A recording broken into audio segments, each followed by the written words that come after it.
အားလုံးပဲမင်္ဂလာပါဒီနေ့အကိုကပေါ့နော်ဒီဂျိတ်ထမိန်နေချုပ်တဲ့အခါမှာဂျိတ်ထမိန်တွေကိုကိုတို့ဒီပတ်ထမိန်ချုပ်တဲ့အခါမှာပေါ့နော်ဒီအမိတ်ကိုဘယ်လိုယူရမလဲဆိုတော့နီးလေးကိုပေါ့နော်ပြောပြပေးမယ်ဒါကတော့အကိုတုံးနေတဲ့နီးလေးကိုပဲအကိုကပြောပြပေးတာဖြစ်တယ်ပေါ့နော်အဲ့တော့တစ်ချက်လောက်အကိုနဲ့တူတူလိုက်ကြည့်ကြည့်နော်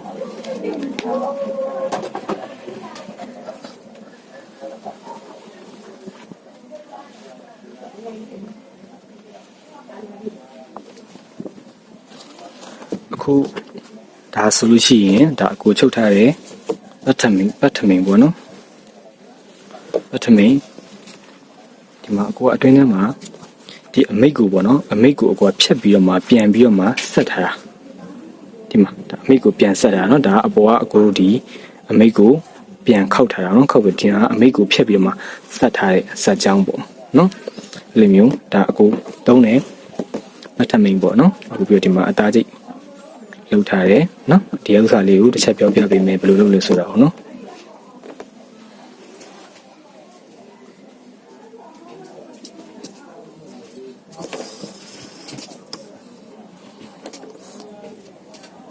အဲ့တော့အရင်ဆုံးကိုကအခုလောဆယ်ပုံလေးဆွဲလိုက်နေပါတော့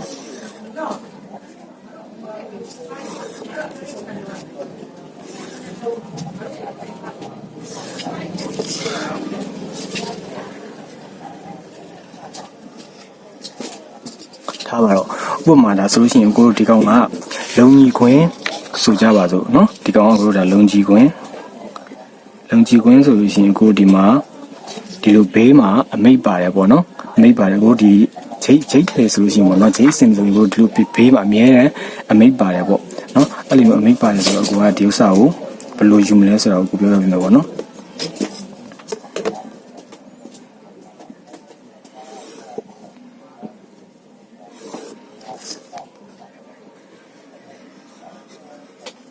လိုက်ပါဒါ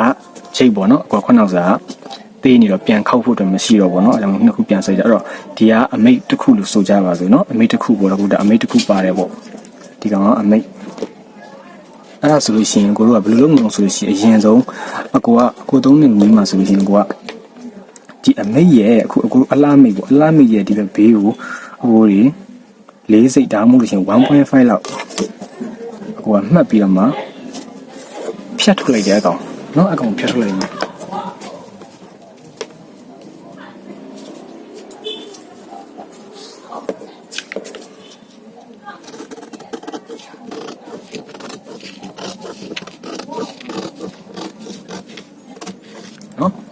ဒီမိတ်ကိုခဏဖယ်ထားလိုက်တယ်။ဖယ်ထားအခုဒီမှာဆိုလို့ရှိရင်ဒီကိုဒါဂျိတ်စင်နေနေပေါ့နော်။လုံကြီးခွင်းကြံနေခဲ့တယ်ဒီမှာအမိမပါတော့ဘူး။အဲ့တော့မှအကိုကထမိန်ကိုဘာလို့တုံးဆိုတော့အကိုကအရှိကိုအရင်စမှတ်တယ်။နော်အရှိကိုစမှတ်တယ်လို့ဆိုရင်ကိုကအရှိကိုလုံကြီးခွင်းအရှိကိုပမာ90ရှိရဆိုကြပါစို့။ဟိုနှစ်လက်မပေါင်းမယ်ခောက်စားအဲ့ဒါဆိုလို့ရှိရင်ကိုက95နော်။အဲ့တော့အကိုဒီကနေဒီထိပေါ့နော်အကိုအရှိပေါ့95အကိုရင်မှတ်လိုက်မယ်ဥပမာပေါ့နော်ဒါအကိုတော့အကျန်းပြတာဆိုတော့နမူနာပြတာဆိုတော့အဲ့တော့ဒါ95ဟိုဒီအရှိက95ရှိရယ်เนาะထမင်းအရှိက95ဆိုတော့ဟိုကဒီပေါ်ပိုးတဲ့ဟာကိုဖြတ်ထုတ်လိုက်မယ်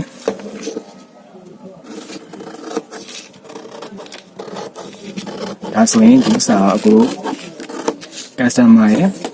ထမင်းအရှိကျန်နေမှာပေါ့နော်အခုဒီမှာတောက်တိပါရဘာမှမစားသေးဘူးအဲ့ဆိုတော့ကိုကဒါထမင်းအရှိလေးရပြီအဲ့တော့မှကိုကပတ်ထမင်းကျုပ်ဖို့အတွက်အကိုကဘယ်လိုလုပ်တော့ဆိုတော့ဒီအခုအကိုပြမှာမန္တလေးဘုံပေါ့နော်မန္တလေးဘုံဆိုတော့ကိုဒီဘက်ကနေပြီးတော့မှစပြီးယူမယ်နော်ရန်ကုန်ဘုံဆိုရင်ကိုဒီဘက်ကနေစပြီးတော့ယူလို့ရတယ်နော်အခုအကိုကမန္တလေးဘုံနဲ့ပြပေးလိုက်မယ်အဲ့တော့အကိုကဒီအောက်ခြေကနေပြီးတော့မှအတွင်းထဲကိုအကိုက5 cm ဝင်လိုက်တယ်နော်5 cm ဒါမှမဟုတ်2လက်မပေါ့နော်အကိုလိုဝင်လို့ရတယ်ဝင်ပြီးရင်အကိုကအဲ့အမှတ်နဲ့ဒီထိတ်ကဒီဒေါင်ဆုံးအမှတ်နဲ့ကိုလှမ်းပြီးဆက်လိုက်တယ်နော်အမှတ်တစ်ခုမှပြီးဆက်လိုက်တယ်ဆက်လိုက်ပြီးတော့မှအကိုကအကောင်ကိုဖြတ်ထုတ်လိုက်တယ်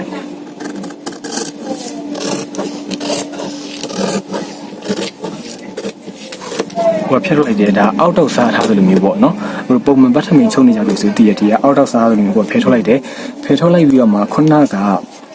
အကိုကရှိတယ်ဒီအမိတ်ပေါ့နော်အမိတ်ကိုဘယ်လိုလုပ်လဲဆိုတော့အကိုကဒီမှာအမိတ်ကိုခောက်ခဲ့မယ် နော်ခုနအကူပြတယ်အကူထမင်းလိုပဲပေါ့ဟိုကဒီမှာဆိုလို့ရှိရင်အမေကသဘောတရားတချို့အကြီးရွယ်ရှိတယ်ကွာ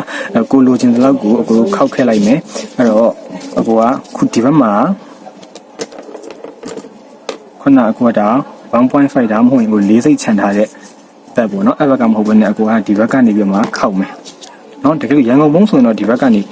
ဒီဘက်ကခောက်ပေါ့နော်အကူကမန္တလေးဘုံဆိုတော့ဒီဘက်ကနေခောက်ပြလိုက်မယ်ခုအကူကဒီဥစ္စာကဓာတ်ဆက်လိုက်လိမ့်မယ်နော်ဒီဘက်ဘေးကဓာတ်ဆက်လိုက်ထားတဲ့ဟာပေါ့ဓာတ်ဆက်လိုက်တယ်ဒီကောင်အကူကအဖုံးချမ်းနေအတွင်းတော့ပြန်ခေါ်တော့အဲ့တော့ဂျိတ်အလားတော့ကိုကြိုက်တဲ့လောက်ယူနော်ကိုကြိုက်တယ်လို့တေးသေးလေးယူလို့ရတယ်ကြီးကြီးယူလို့ရတယ်ပေါ့နော်ကိုအဆင်ပြေတယ်လို့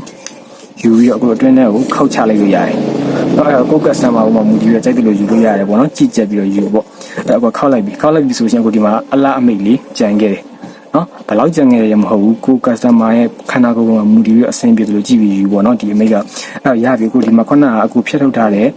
၄စိတ်စာတော့ရှိရနော်။အဲ့ဒီ၄စိတ်စာနဲ့အခုကခုနဒီဘက်မှာထမိန်ကို5 cm စောင်းပြီးဖြတ်ထားတဲ့ဥစ္စာနှစ်ခုကိုအကူကလာပြီးတော့ချုပ်လိုက်မှာဒီဘောကနေတင်ပြီးတော့မှဒီဘက်က၄စိတ်ကိုကိုကချုပ်ချလိုက်မယ်လိုင်းရဲ့ဘေးကနေနော်လိုင်းရဲ့ဘေးကနေချုပ်ချလိုက်မယ်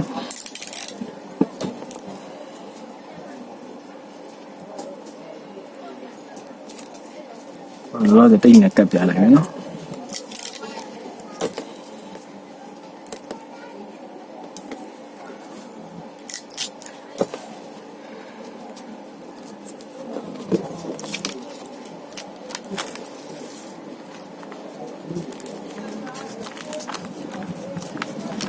ဒါအခုခုနကအမိတ်ရဲ့ဘေးမှာ၄စိတ်ချန်ထားတဲ့အမတ်နဲ့အခုခုနကထမိန်မှာပတ်တန်ဖြတ်ထားတဲ့ဟာနှစ်ခုကိုအခုကဒါချုပ်လိုက်ပြီပေါ့နော်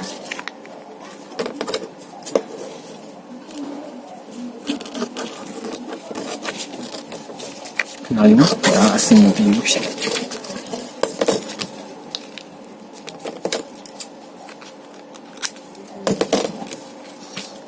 ဒီဘဝနေပဲတင်ပြီးတော့မှငါလုပ်လိုက်တော့မယ်တိတ်ကတ်လိုက်တော့မယ်တိုင်းချုပ်လိုက်မယ်ရ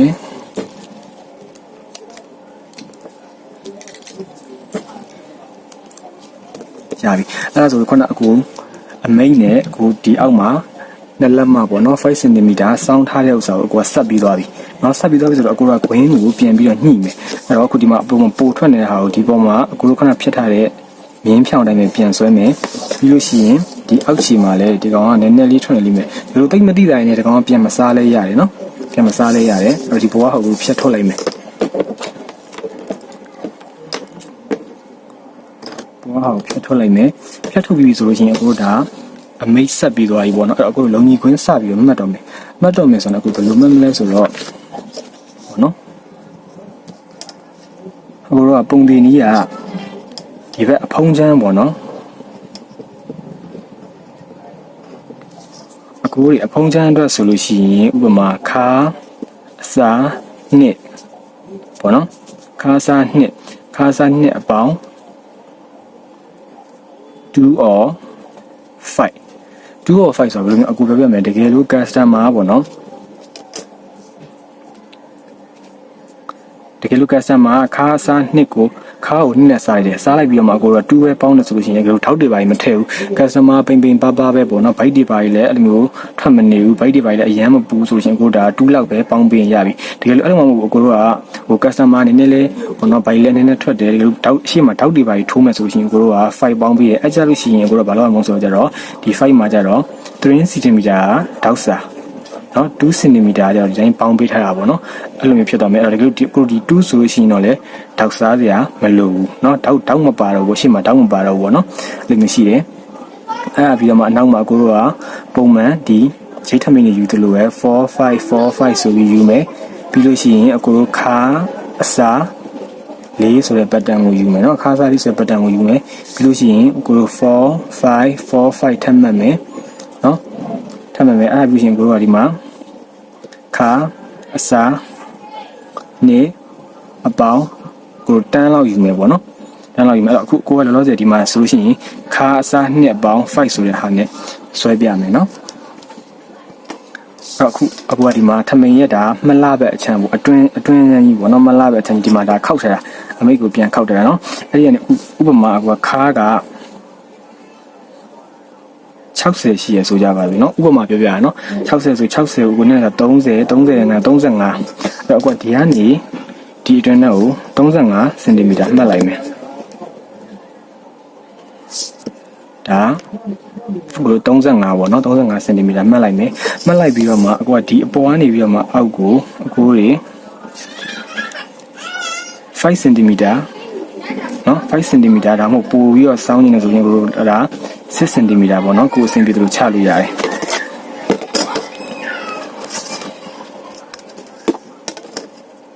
တော့အခုလောလောဆယ်တော့ကိုက5စင်တီမီတာဆင်းပြလိုက်ရင်ပေါ့เนาะ2လက်မပေါ့တကယ်လို့ကိုက6စင်တီမီတာဆင်းနေဆိုလို့ရှိရင်ရတယ်5 6ကြိုက်တယ်လို့ဆင်းလို့ရတယ်เนาะအဲ့ပြီးလို့ရှိရင်ကိုဒီမှာဆိုလို့ရှိရင်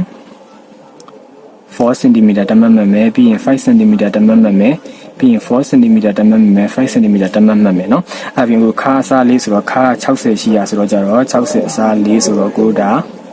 15เนาะ15ဆိုတော့ဒီမှာ15မှတ်မယ်เนาะအခုဒီမှာနောက်ခါ15မှတ်မယ်အဲ့ပြီးရင်ကိုဒီမှာ5 4 မှတ်လိုက်မယ်နော်မှတ်ပြီးတော့ပြီဆိုရင်ကိုဒီနောက်မှာခုနကလိုပြန်မှတ်မယ်ခါအစားဒီမှာခါအစားနှစ်ပေါင်း30เนาะဘာလို့သူ့ကို30ထားအောင်ဆိုအခုဒီအတွင်းထဲကိုပို့ပြီးတော့မှဝင်ကျင်လို့ပေါ့နော်ကိုလမ်းလျှောက်တဲ့ခါမှာထိုင်တဲ့ခါမှာကိုလိုမဟာကျင်မှာကိုဒီမှာတန်းလောက်ဝင်လို့ရှိရင်လည်းရတယ်အဲ့တော့အခုခါ60ရှိတော့60အစားနှစ်ဆိုတော့30เนาะ30ကိုအခုက30ပေါင်းတော့ဒီမှာဆိုရှင်40ပေါ့နော်အဲ့တော့အခုဒီကနေဒီချီကို40မှတ်လိုက်မယ်ဒီမှာဒီနားလောက်ပေါ့နော်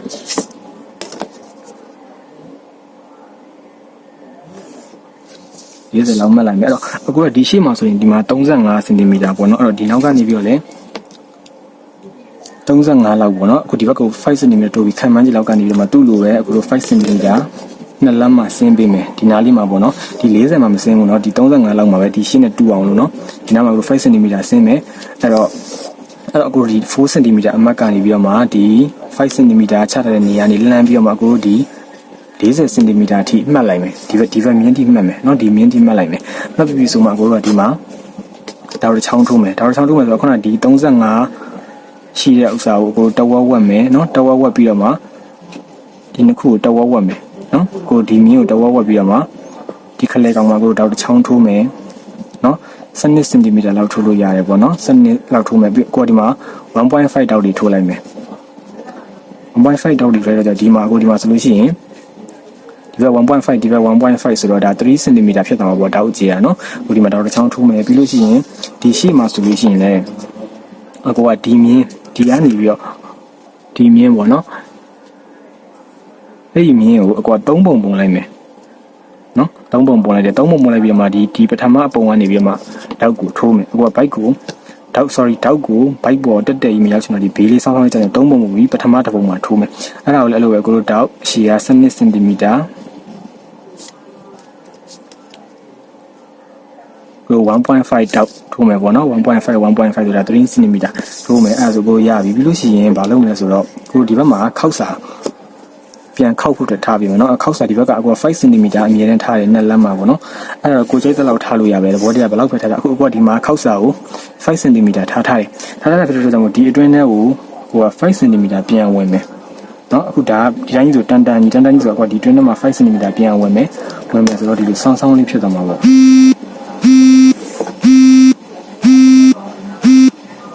เนาะဒီလိုဆောင်းဆောင်းလေးဖြစ်သွားပြီเนาะအဲ့ဒါဆိုလို့ရှိရင်နော်ဒါဘေးပက်လည်းပြီးသွားပြီအခုဒီမှာတောက်တွေထိုးမယ်ဆိုလို့ရှိရင်ဒီ55ဆိုတဲ့နေရာတွေမှာ2.5တောက်တွေထိုးမယ်ဒီဘေးမှာဒါ15စင်တီမီတာတောက်ပေါ့နော်အရှည်က15စင်တီမီတာတောက်2.5တောက်ပေါ့နော်15ကိုတဝက်ဝက်လိုက်တော့ကျတော့2.5တောက်ကို15စင်တီမီတာအရှည်ထိုးမယ်ပြီးရင်ဒီ5မှာလည်းအခုတို့က18စင်တီမီတာပေါ့18စင်တီမီတာ2.5တောက်တစ်ချောင်းထိုးမယ်ပြီးရင်ခါစားလေးရဲ့ဘေးမှာကို5စင်တီမီတာမှာတဝက်ဝက်ပြီးတော့2.5တောက်18ထိုးမယ်ပေါ့နော်18ထိုးမယ်ပြီးရင်ကိုဒီ4 5ဆိုဒီ5မှာလည်း2.5တောက်ကို15စင်တီမီတာအရှည်2.5တောက်ထိုးမယ်ပေါ့နော်ဆိုကိုဒါတောက်၄ချောင်းထိုးပြီးသွားပြီပြီးရင်ဒီခါစားလေးနေရာမှာကိုတဝက်ဝက်ပြီးတော့မှ1စင်တီလောက်ချမယ်နော်1စင်တီလောက်ပြပြလေးဝိုက်ပေးမယ်ပြပြလေးဝိုက်ပေးမယ်အဲ့ဒါဆိုဒါအကိုရပြီ အခုဒီမှာကြိုက်တဲ့အခါကြလို့ရှိရင်အခုဒါထမင်းကွင်းမှာအခုဒီအမိကတော့ပြန်ဆက်ထားပြီးသားအဲ့တော့ဒီနောက်ကိုကြိုက်မယ်ဆိုလို့ရှိရင်ဒီလိုမျိုးလေးပေါ့ခောက်တယ်တော့ဒီဘက်ထက်ကိုပြန်ခောက်ထဲမှာเนาะဒီဘက်ထက်ကိုပြန်ခောက်ထဲမှာလို့မှဖြစ်တယ်အဲ့တော့ဒီဘေးကပိုးတဲ့ဟာကိုညှက်ထွက်လိုက်အောင်မယ်ဒါမပါတော့ဘူးဒါဘေးကအငါထမင်းကပိုးသွားမှာစား